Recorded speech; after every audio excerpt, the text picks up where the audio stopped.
The Brightening Mask. This mask has become one of my absolute favorites in our skincare collection. So in this video, I'm going to show you guys how I apply it and then how I remove it.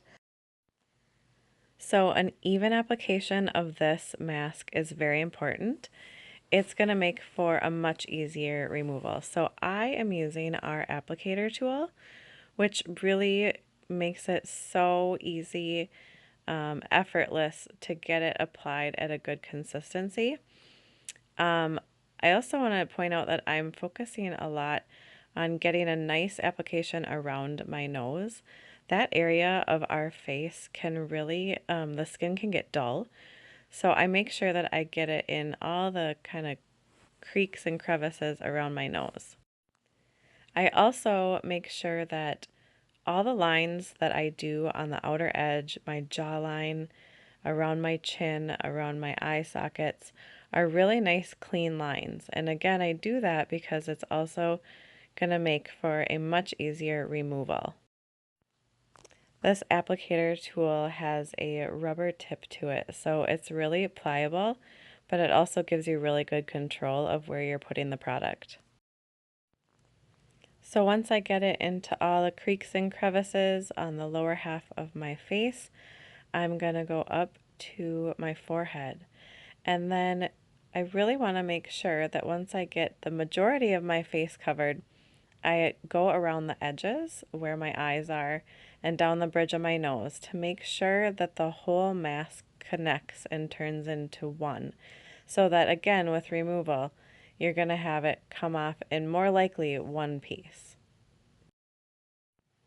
And again, getting those lines as clean as possible is going to make for a much easier removal.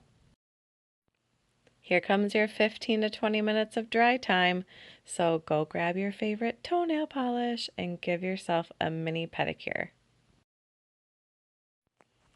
Okay, now it's removal time. So I always start on my jawline and my chin, going around the edges and just pulling up a little bit of the edge of that mask so that you have something to hold on to when you start the peeling process. So I'm going to go all the way across my jawline so that the whole bottom edge is free.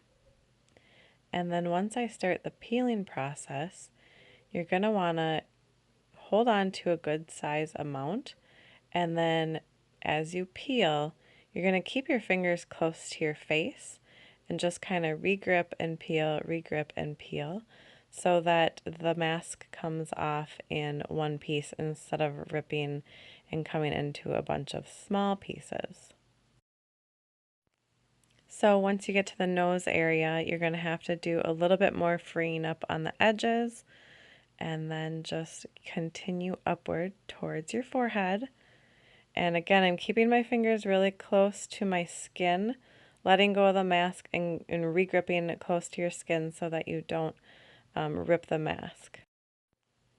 And just like that, we have a successful removal. I grab a warm washcloth and just buff away any of the remaining mask that might be on my face.